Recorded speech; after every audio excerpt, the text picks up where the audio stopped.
Welcome, everybody, to another episode of The Pursuit of Purpose. Thank you again for the continued increase in viewership on YouTube and listenership on the podcast. At times, it looks like all we are doing is indulging in our own self aggrandizement and self promotion. But I think the social media world we live in requires gratitude to those that make it work. I'm amazed that over 8,500 folks or 8,500 listens have taken place to a podcast that has barely 70 episodes. So either many are listening to it multiple times or some are faithfully listening to everyone that's put out. For this, we are deeply grateful. On the YouTube channel, it has grown organically by itself, and we are teetering on 2,000 subscribers. So kindly spread the word if you think these kind of messages of hope and optimism, ones that are scripturally sound and societally challenging, are those that will actually engage you and encourage you. The last one we put out was on goal setting, and this time, I don't know why, I want to talk about a simple premise called REIGN, REIGN, or ruin, RUIN.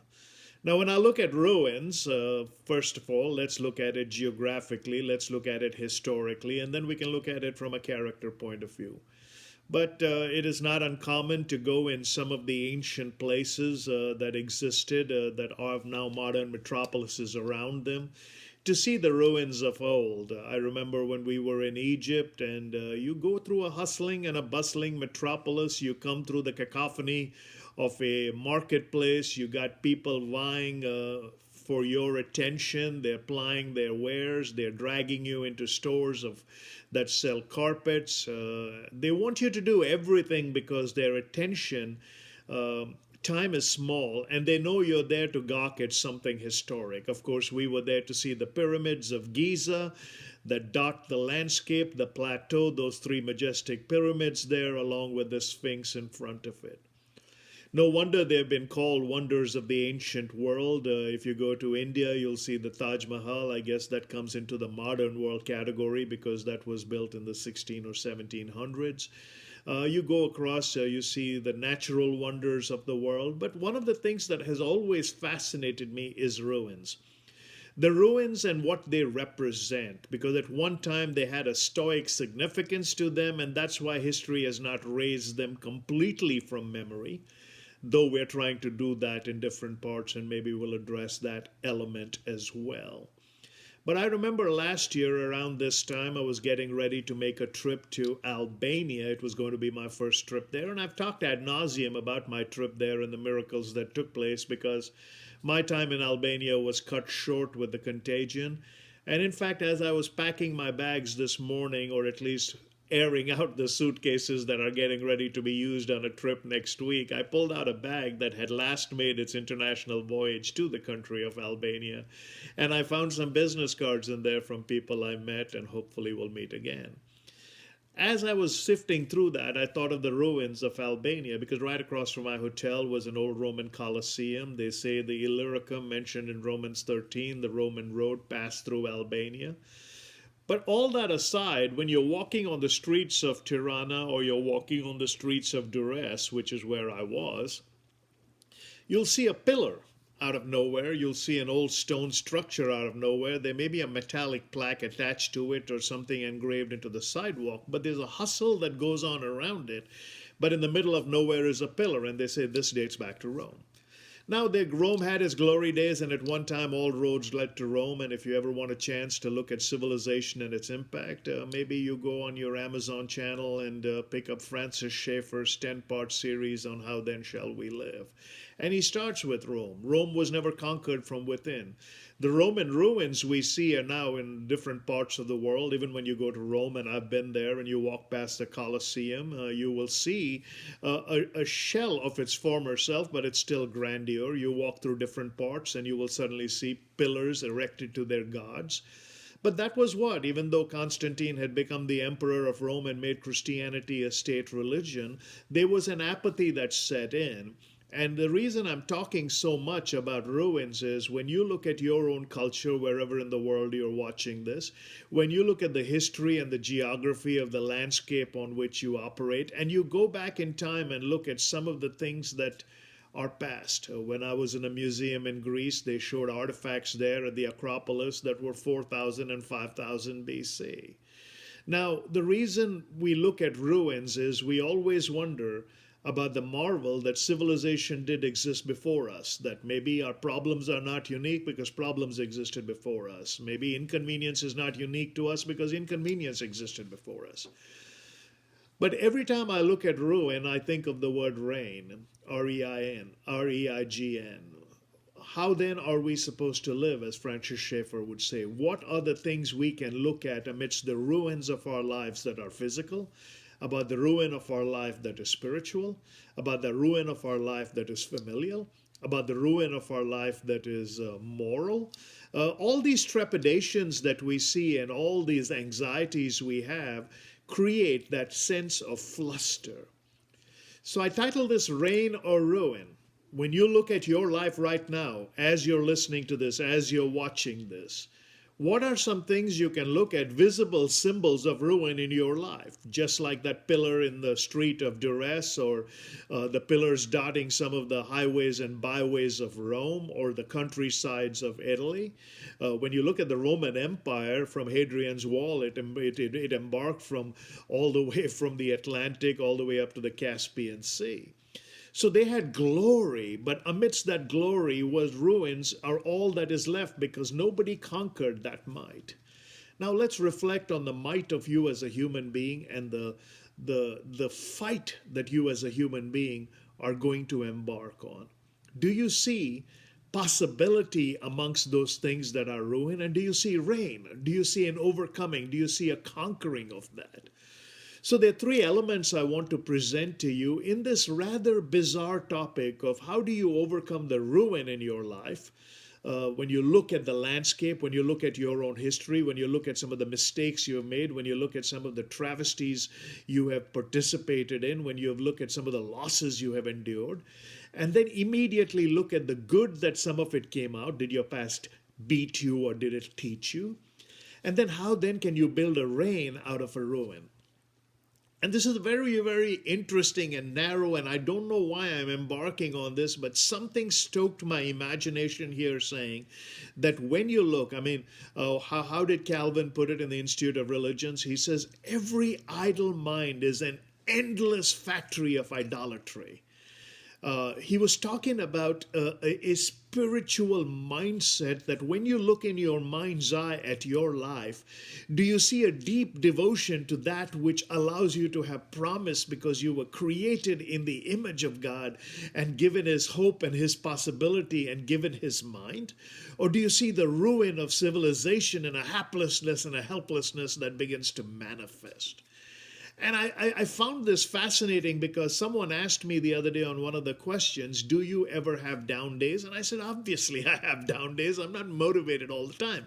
But the follow-up question they asked me was, how do you stay motivated? And the way you stay motivated is make sure that you're looking at everything in your life and asking yourself how I can reign over this. So the first component is, who are you competing with? You'll only be able to reign over the ruin if you're competing primarily with yourself before you're competing with society, before you're competing with colleagues, before you're competing with family, before you're competing with siblings, before you're competing with organizations, and before you're competing with product. What does that mean? It simply means, as Mr. Ziegler would say all those years ago, the first appointment you have every morning is the appointment you have with yourself.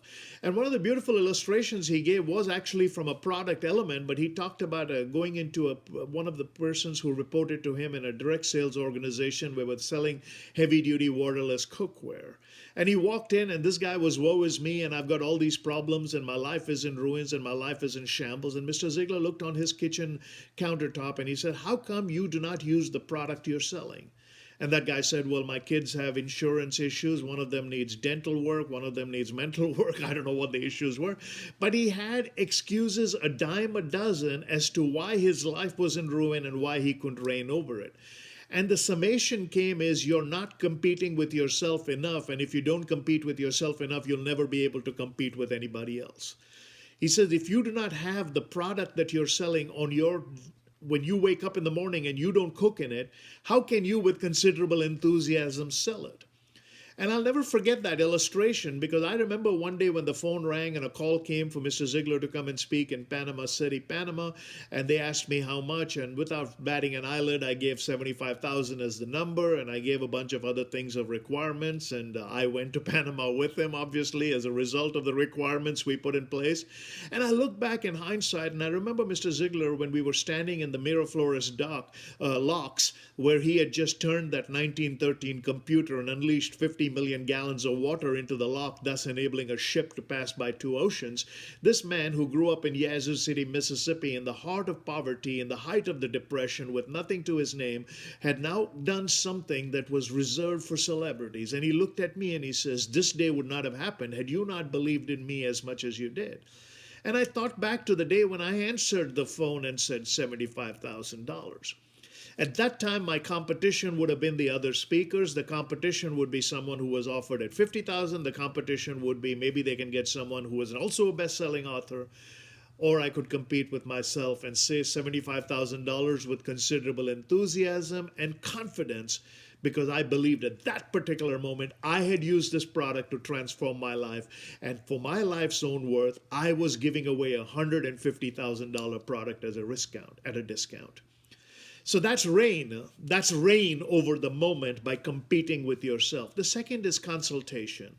If the first is competition to make your reign over your ruin, what is consultation? Who is the input in your mind, or what is the source of input in your mind that becomes the course that flows through you and eventually becomes the force that comes from you? Your input matters. And we are now living in some very dire times. People ask me, how have you progressed in 2021? I knew 2021 would not be a magic pill. I knew that 2021 would not suddenly overnight, just because we sang that the ball dropped in New York or wherever, and we watched a channel following the celebration from New Zealand all the way to wherever on this side of the dateline and followed that 23-hour cycle as each person rang in the new year. Suddenly we would forget that a pandemic still existed. Suddenly we would forget that a vaccine might still be needed to travel. Suddenly we would forget that day by day they are finding out different ways in which people are being diagnosed and additional symptoms and new strains. When January 1 of 2021 rolled around, I did not have any myth in my mind that somehow something would radically change because chronologically a day had changed. I made sure my consultation was from the Word of God. What is he saying to me that has been said before since the beginning of time? In the book of Hebrews it says, Jesus Christ is the same yesterday, today, and forevermore. He still reigns. So I said, am I going to supplant my authority to man-made identity of what this virus can or cannot do? Maybe it will decimate society and maybe we'll be a fraction of what we were. But how then, as Francis Schaeffer says, and reiterating that, how then shall we live? So consultation, where is your source of input coming from? I switched off all news. Every once in a while through some email subscription that I forgot, something will pop up and I'll watch and I'll say, wow, I wonder what has happened. And suddenly I'll realize that I'm about 13 days late to that cycle. In switching off, even though I'm a communicator and I talk to a global audience almost daily, I thought to myself, I have enough wherewithal within me and understanding of the world without dealing with current events. Because what do the current events deal with? And if a consultation comes through that aperture, then you're going to be jaded. It deals with prejudice. It deals with racism. It deals with discrimination. It deals with disenfranchisement. It deals with identity. It deals with dysphoria. It deals with all of these man-made constructs. Whether you attribute them to science or whether you attribute them to man, it doesn't really matter. A moral law that comes without a moral lawgiver jettisons that whole concept of mercy in this world and begins a cry for justice in this world. And if that is the filter through which you're receiving information and consultation, you're hoping that those that are talking to you are the ones that are going to be able to solve your problem. You'll be in ruin again. If you want to reign, make sure that the voice you hear, and going back to that statement, your idle mind is an endless factory of idolatry. The third is confidence. Confidence requires both skill and will. Recently, I was talking to a friend of mine, a childhood friend of mine, who has a dire prognosis on his hand. I'm pretty sure, I'm confident because of his abilities and all of the other things, I am sure that God will prevail. God will give him the guidance and the strength. This is a noble man. This is a guy who has done much for me. He has done much for my family. He has done much for society. But when you have that kind of a medical diagnosis, everything changes. As he was talking to me, my heart sank. I suddenly realized that my confidence in what is left in this life is now being measured by the impact of others being affected who are of my same demographic. Some of my friends have already passed. Some of them succumbed to deadly ailments, some of them to self inflicted causes. But as I look at almost completing 6 decades of existence on planet Earth, not knowing how much more I'll have left, when I talk about my confidence, it comes in a totalitarian way of three different things. First, I ask myself, let me be proud of my origins. My confidence is always going to come from being proud of my origins. The other day, I was reading the story of the prodigal son and how he demanded his inheritance. And when he got his inheritance, he immediately went away to the far country or went far away. See, sometimes in our desire to take that which we believe we deserve, we will run away to some other place because we want to enjoy the spoils of our ill-gotten gains in relative anonymity.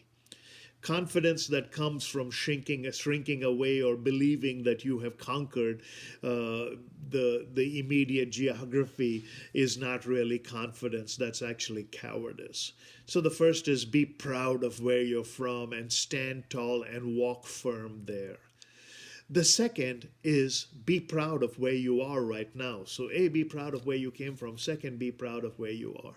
Some of the warts and the lumps we have taken are enough to make us run for the hills. Many a day I asked God, I said, why me? Why now? Why here? And the answer is always, why not? What makes you so special that you think you're immune to anything that is being offered? So first, have pride from whence you came. Have pride for where you are. And third, have prayer for where you will be. This pride that comes through prayer is a healthy self-pride that is built on promise. A promise that I go before you and I build a mansion for you. And when in my Father's house are many rooms. So when you look at the rain in your life, don't look at the ruin that has around you, that is behind you, that is visible. Look at the rain that is supernatural. Don't look at the ruin that is natural. Hopefully this message has uplifted you in some way and given you a different kind of hope. It's a very narrow thread between rain and ruin. And I encourage you to stay in the realm of rain.